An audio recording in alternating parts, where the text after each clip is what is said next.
It's Goodnight America with Mark DeCarlo. Tonight, a very special episode.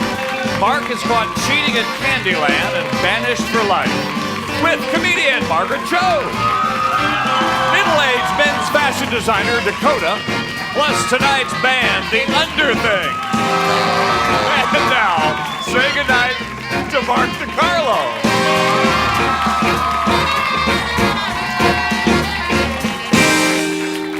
Welcome to Goodnight America, folks. How about a little taste for our band tonight, The Underthing? Eric, we're actually gonna hear a song from them later on in the show. I'm all at Twitter. Isn't it? You know what? Most shows have the same bands every single night. I'm really enjoying the fact that we get to sample different hot upcoming bands each and every night. Always on the cutting edge, are we? You never know what band is going to show up on the show, and that's beautiful. What's the name of the song you guys are going to play later on? Voulez-vous danser? Mais oui. Which, of course, is French for something. Would you? Now, you know, folks, throughout history, there's always been hearsay about famous people's last words. In the movie Citizen Kane, Rosebud is what the guy says, Charles Foster Kane, before he dies. Napoleon supposedly had some famous last words. We've done some research, and we found some not quite so famous last words that I thought we could share with you because, you know, life is a finite thing. Ouch. Amelia Earhart's not so famous last words. Wow, I am really lost. President Abraham Lincoln, you know him. His famous last words. Hey, I thought these were Streisand tickets. And of course, my homeboy, serial killer John Wayne Gacy, who wants to sit on Pogo's lap. Come on, he's dead. You know what he actually... Pogo was the clown his that clown he played, character. I see. Uh-huh. True story. You know what John Wayne Gacy ordered for his last meal? I give. Shrimp, 2 hamburgers, a steak, and a Diet Coke. Always thinking, the vanity, sure. What? Diet. Diet Coke, why bother with the diet? All right. Look trim as they goosed him. Our first guest is a very, very busy woman. She was selected Female Stand-Up Comic of the Year. She has her own HBO special that's going to be on in the fall and her own show on ABC in the fall called All American Girl. And best yet, she's right here with us tonight. Ladies and gentlemen, Margaret Cho!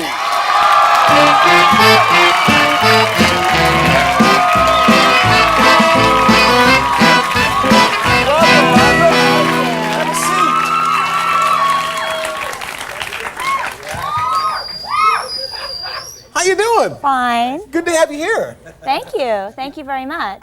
Female stand-up comedian of the year. That's great. How do you win that? Well, they, I guess what they do is they have these, you're nominated, and then they have cards at comedy clubs where people fill out and they can vote for you, or you can call like a 900 number and vote, and you don't, you just get like votes, and I won, and it was like the best day of my life. And it was so funny because I won, and I was sitting in the table, and I really had to go to the bathroom really badly. Were you at a banquet of some sort? Yeah, well, it was they had the Comedy Awards ceremony at the Shrine Auditorium, and they aired it on ABC, and they had the banquet, and ours was like the comedians of the year. There's a male category and a female category, and the female category was coming up, so I couldn't. I felt like if I go to the bathroom, that would be really bad, because what if I win, that'll be in the bathroom. So I just waited, and then I won, and I ran up there, and I just made my speech or whatever, and then I came off the stage, and some show was like right off stage with like a camera, and they said, "Margaret Cho, you just won for Comedian of the Year. How does it feel?" And I just said, "I have to pee," and ran. So. I think you blew a big endorsement. Those were the Disneyland people, I Margaret. know. You really... I really blew it. You could have made some cash. I know, I could have. How long have you been doing stand-up? 7 years. Uh-huh. How long have you been a football fan? World Cup. Love soccer. You big football fan? Oh yeah. Oh yes. I just think that soccer players are much sexier than any other sport. They're very, very hot. They've got really good big legs, which I just love. Makes me crazy. Uh-huh. Who's your team? South Korea. Ah. How'd they do in the World Cup this year? I mean, it's like Not so great. I mean, they lost, fine. Okay, that's the answer I was looking for. But they looked good. And that's all that matters, I think. Sure. Fashion is very important. Now, I wanted to tell you about my shoes. Because I'm wearing these shoes. Those are soccer cleats, aren't they? They are. You know, they're made out of fish. I didn't know that. This is all fish. The acrylic is fish as well? No comments from the peanut gallery, thank you. Is that smell? Could you? I didn't hear terrible. That. I know it smells a little. It doesn't smell like fish though. But you know that it's fish. Let me smell. That doesn't smell like fish at all. Well, it kind of has a seawater smell though. You don't think? It's a bit salty, but I like that. Salty's good. That's me. I think so. Yeah. So, let's see. We talked about your shoes. Talked about your shoes. Let's talk about your comedy. Oh, okay. Where do you get your inspiration? Because you've been. How long have you been doing it? A long time? Yeah, 7 years, and which is a long time. I mean, I started right after high school. Were you born here in America? Yes. Okay. In San Francisco, and I started doing stand-up right out of high school, and did it and toured, and I did it in school, and it was like really exciting, because it was just like this summer job that just kept going, and I get my inspiration from just anything, just things that happen in my life and my family. You have a weird family? Yeah, they're crazy, and that's what my show. I have a show on ABC called All American Girl, and that's what the whole show is about. And it must be like really weird. I showed my parents the pilot like recently, and it was so weird because we're sitting there and watching the show, and then I realized that there are actors playing them, and they're just sitting there like watching it going, oh, she does not look like me at all. Yeah. Like that must be the weirdest thing, to have your parents like being played by actors, and I bet. it's like it's weird for them, I imagine. So, but my show is all about them, and a lot of my stand-up is about them too. Who do you like better, your real mom or your TV mom? Well, I think my TV mom, because she can't ground me. I'm 25 years old and my real mom still grounds me, so. What happens if you got a job out of town? Well, she says, you have to stay in the hotel. No go out, don't order room service, nothing. Very mean. Your parents born in America or born in the East? They were born in Korea. Uh-huh. They came in 1964. Do they get your act? Do they get your jokes? Not at all. They don't get it, but they're really happy, because they think that they didn't really understand what I was doing, and now they really do, because what I've accomplished here is basically put the very first Asian American family on television, and so that to them is a huge accomplishment. Sure. So they're really excited. Congratulations. That's great. So you got the series happening. You have this HBO thing coming up. What's that called? HBO. It's the half-hour comedy special that I've done. It's my own HBO special. So how long is it? It's half an hour long. Good. And it's great. I mean, it was really exciting. We did it here in Los Angeles, and it was a blast. And it's really good. A lot of black vinyl. I wore a plastic outfit. Good. It was great, but it got really hot, and I was like sweating so much. I would imagine you would. It was like doesn't breathe, plastic. We had Rhonda Shear on the show a while back, and she was wearing, I don't know if it was vinyl or rubber or what. You could light a match on it though. It was insane. Yeah. Do we have a clip of your show? Yes, we do. Oh, let's see that. Okay. The most harrowing experience I ever had with my mother was one time I wanted to go see this movie with my friends, and she would not let me go with my friends. She had to come with me. So I had to go see The Wall with my mom. Halfway through the movie, somebody actually passed her a joint. What is this? I don't smoke. I don't know why they give this to me. That's so...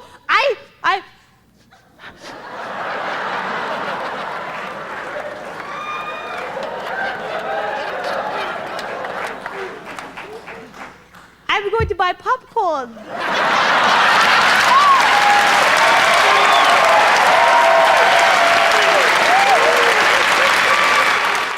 Good luck with the show. Thanks for coming you. on here. She'll be back. Stick around. We're coming back with clothing designer Dakota. Don't go away.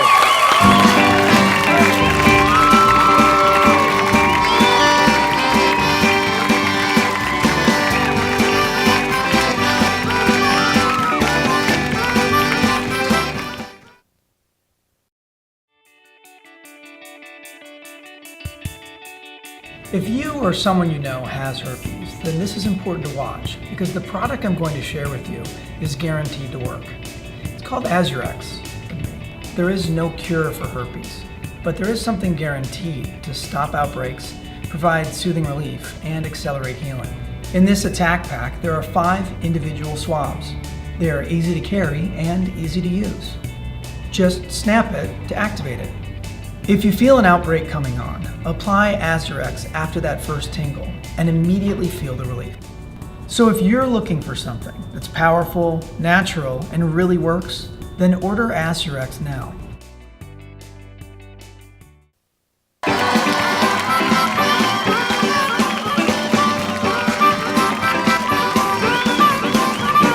Welcome back, folks. As you probably know, the fashion industry generates billions of dollars annually. How much do those shoes cost, Margaret? 300. $300 for fish shoes. You can imagine what like a really nice suit goes for. But one segment of society has always been ignored by the world's designers, older men. That is, until now. Our next guest has a new line of clothing with the mature gentleman in mind. Ladies and gentlemen, please welcome world-famous fashion designer Dakota.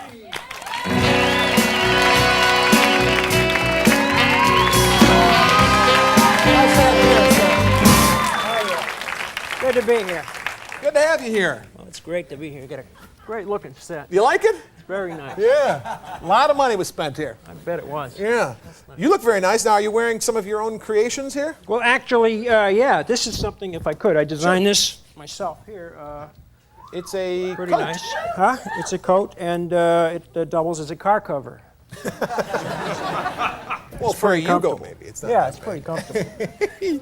So, what made you decide to start designing clothes for older guys? I mean, Well, to me, it was obvious. I mean, basically, 2 words sort of came to mind to me, Mark. Pity and revulsion. When I looked at the way that group dressed. I mean, think of the last time you were at a social occasion, a wedding, a funeral, anything like that. Who was the most pathetically dressed group there? probably like the older. Yeah, the dad older thing. middle-aged guys, what we in the business call Generation Lumpy. You know? They're the guys that always wear the bright leisure suits, the combination white belt and shoe thing, the pear-shaped pants with the kind of mystery bulge in the crotch. Uh-huh. You know? What's wrong with that? Huh? Oh, sorry. Well, that some bad? people like it. Yeah, it is. as Shorts, long as black it's- socks, exactly, the whole that bit. kind of look. And I decided that it's time somebody designed some clothing for them to wear, you know, to kind of make up for nature's cruel jokes. Now, what happens? Because, I mean, a guy can be a real sharp dresser when he's 20. Does something happen to guys as they get older where they just kind of lose? Well, a lot that of it is sense? the eyesight thing, and you know, a lot of these guys were helped by their wives, you know. Right. As they aged, and later on, the wife really loses interest in them. So instead of stopping them before they leave the house, they Just just. kind of push them out. Now, as a designer, where do you get your inspiration, or where do you get your ideas for creating fashions for these guys? Well, you know, it's interesting. I'm kind of a history buff myself, so I sort of looked for historical figures, people from the past that I thought kind of struck a fashion chord, you know? Mm-hmm. There were a lot of interesting guys. You had guys like Babe Ruth, for instance, who... He was a natty dresser. Well, he ate a lot of food. He was a big guy, but he had sense enough to wear the vertical stripes, you know? Right. Those kind of guys. Well, what made you decide to start a line? You have a line of clothing Yes, for I do. guys? Yeah. Why'd you do that? I mean, why? Well, you know, and looking through the books, as I'm saying, a name sort of just jumped out at me over and over. As Somebody I looked from at, the past was yeah, kind of a. exactly. As I looked at old photographs and stuff like that. And of course, I'm talking about somebody who was not afraid to express his masculine side along with his feminine side. That's healthy. Yeah, it is. I'm talking, of course, the cop and crinoline himself, J. Edgar Hoover. Very influential man in American history. Absolutely, larger than life. I mean, a true So I've heard. legend, Yeah. a legend in our history, I think, and a man who wasn't afraid to go up against another man, whether in a fight or a tea dance. And he was the inspiration for your line of clothes. Absolutely, absolutely. Defended our freedoms and stuff for years and years, and I think my line of clothing really allows these freedoms to shine through, his own personality. Did you bring some of your fashions with us here today? I did. I have some of my models, in fact. Oh, great. I'd love to see some. So these are fashions for the older man. The J. Edgar line. The J. Edgar line of fashions for the older man. Okay, let's bring them out. All right.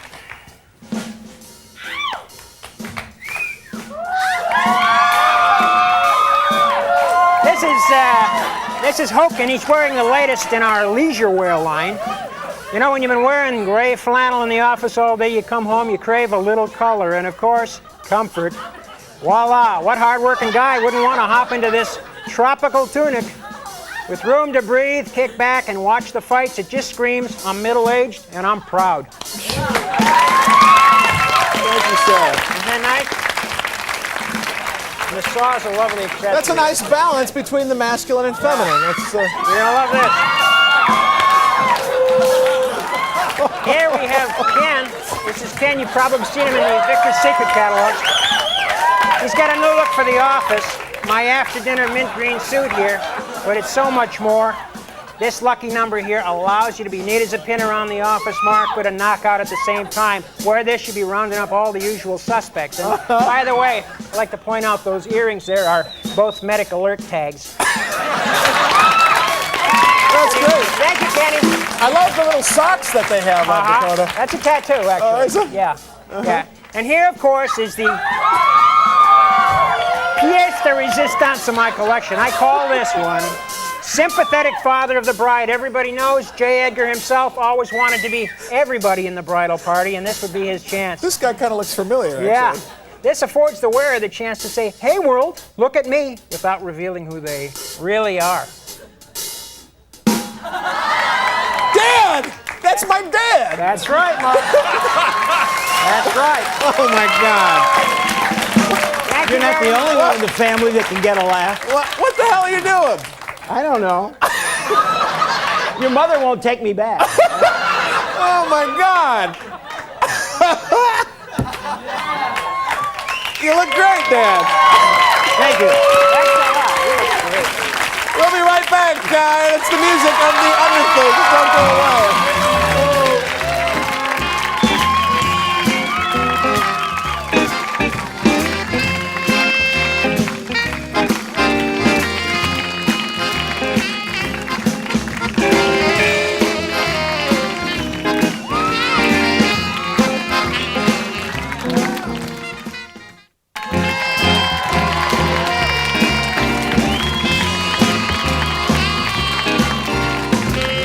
Welcome back, folks. It's time to hear our band of the night, the Underthings, with their song Voulez-vous danser?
folks. Stick around. We'll be right back.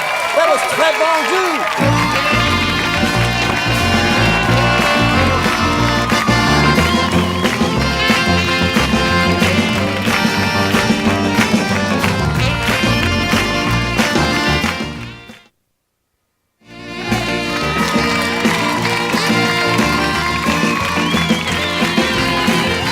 That's the show, folks. I want to thank our guests, Margaret Cho, super designer Dakota, our band, The Underthings. And if you tuned in late for the rest of it, I'm not going to explain. That's it. Good night, America.